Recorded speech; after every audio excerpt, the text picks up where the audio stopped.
शौहर ने दूसरी शादी का फैसला किया। जुमे को निकाह रखा। बीवी को खबर हो गई। शौहर जुमा रात को सोया और जब जागा तैयार हुआ। बीवी ने पूछा, कहाँ की तैयारी है शौहर? जुम्मा पढ़ने जा रहा हूँ। बीवी बोली, आज जुम्मा नहीं इतवार है। आपको नींद की गोलियां दी थीं, 3 दिन बाद जागे हो। अब अगली बार ऐसा कुछ सोचा तो क्यामत वाले दिन ही उठोगे।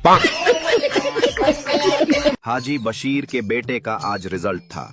हाजी बशीर बोला, अगर तू फेल हो गया तो मुझे अब्बा कहकर मत बुलाना। थोड़ी देर बाद जब बरखुरदार घर तशरीफ लाए तो हाजी बशीर ने रिजल्ट का पूछा। बेटा बोला, बस यार क्या बताऊं, बशीरे तू अब अब्बा कहलाने के लायक नहीं रहा। एक आदमी की कार से तोता टकराकर बेहोश हो गया। आदमी ने उसे उठाया और अपने घर ले जाकर पिंजरे में बंद कर दिया।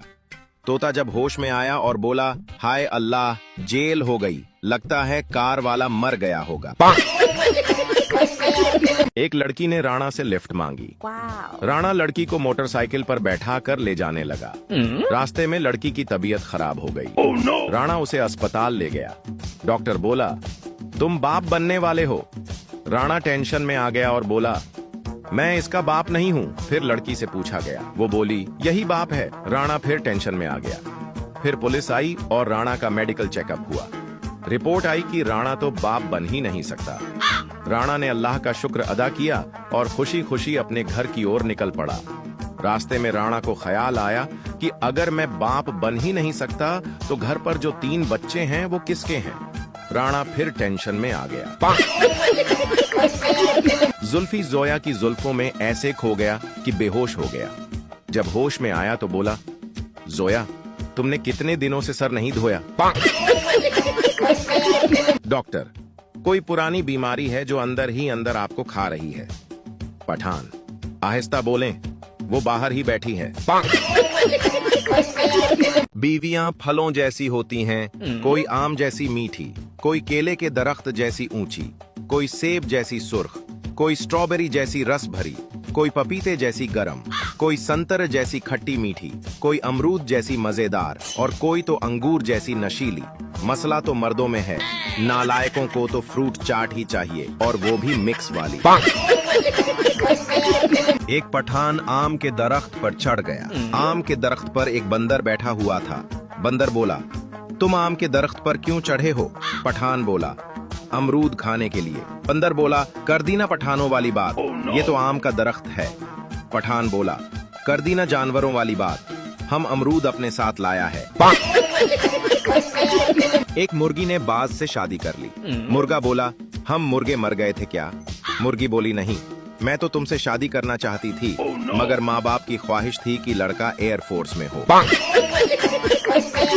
मोटी बीवियां खूबसूरत भी होती हैं, खुश मिजाज भी होती हैं, दिलकश भी होती हैं, खिदमत गुजार भी होती हैं, खाना बनाने में भी माहिर होती हैं, यहाँ तक कि हर काम में परफेक्ट होती हैं। लेकिन पतली बीवियां झगड़ालू, चिड़चिड़ी, अनाड़ी, बदमिजाज किस्म की होती हैं, यहाँ तक कि हर काम में निकम्मी। इसलिए शादी मोटी लड़कियों से करनी चाहिए। बीवियां 2 तरह की होती हैं। पहली जो शौहर की बात सुनती हैं, उसके ख्यालात को समझती हैं, उससे मोहब्बत से पेश आती हैं, कभी बेजा फरमाइशों से तंग नहीं करती और शौहर के गुस्से को मुस्कुराकर झेलती हैं। और दूसरी, वही जो हम सबके पास है। बात करने के तरीके अल्लाह से हाथ उठाकर, उस्ताद से सर झुकाकर, माँ से खुलकर, बाप से एहतिराम से, भाई से बिना झिझक, बहन से नरम लहजे में, बच्चों से लाड प्यार से, दोस्तों से हंसी मजाक और बीवी से बात करने के तरीके की तलाश अभी जारी है। रिजल्ट आए मटक मटक, पापा मारे पटक पटक, सांसें जाएं अटक अटक, माँ का दिमाग सटक सटक, दिल मेरा गोते खाए, कमर पे मेरी बेल्ट फ्लाई, बॉडी मेरी सूजी ऐसे, खाने में जैसे चप्पल खाए। रुको जरा, अभी और सुनिए। एक घर से हमेशा हंसने की आवाजें आया करती थी। बीवी अपने शौहर से बोली, इनसे ही कुछ सीख लो आप, देखो कितने खुश रहते हैं ये। एक दिन आदमी ने अपने पड़ोसी से पूछा, यार भाई, तुम्हारे घर से हमेशा हंसने की आवाजें आती हैं, इस खुशहाल जिंदगी का राज तो बताओ। पड़ोसी बोला, तुम्हारी भाभी मुझे रोज जूता फेंक कर मारती है। अगर उसका निशाना सही लग जाए तो वो हंसती है, और अगर उसका निशाना चूक जाए तो मैं हंसता हूँ। शेख लड़की से बोला, मुझसे शादी कर लो। लड़की बोली, क्यों? शेख बोला, मेरे अब्बा गांव के सबसे बड़े आदमी हैं। लड़की बोली, सच्ची? शेख बोला, हाँ। लड़की बोली, मुझे मंजूर है। दोनों की शादी हो गई और फिर पता चला शेख का अब्बा 105 साल का है। बीवी अपने शौहर से, मैं अपने बाल कटवा लूं? शौहर बोला, कटवा लो। बीवी, इतनी मुश्किल से लंबे किए थे। शौहर बोला, तो फिर मत कटवाओ। बीवी, लेकिन आजकल छोटे बाल फैशन में हैं। शौहर बोला, तो फिर कटवा लो। बीवी, लेकिन लंबे बाल तो आपको बहुत पसंद हैं। शौहर बोला, तो फिर मत कटवाओ। बीवी, मेरी सहेली कहती है मेरे छोटे बाल अच्छे लगेंगे। शौहर बोला, तो फिर कटवा लो। बीवी, लेकिन अगर खराब हो गए तो? शौहर बोला, तो फिर मत कटवाओ।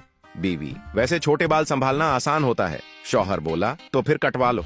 बीवी, अच्छा, अब मैंने फैसला कर लिया है कि बाल कटवा लेती हूँ। शौहर बोला, तो फिर कटवा लो। बीवी, तो फिर कब चलें? शौहर बोला, तो फिर मत कटवाओ। बीवी, मैं माँ के घर जाने की बात कर रही हूँ। शौहर बोला, तो फिर कटवा लो। बीवी, आप क्या कर रहे हैं?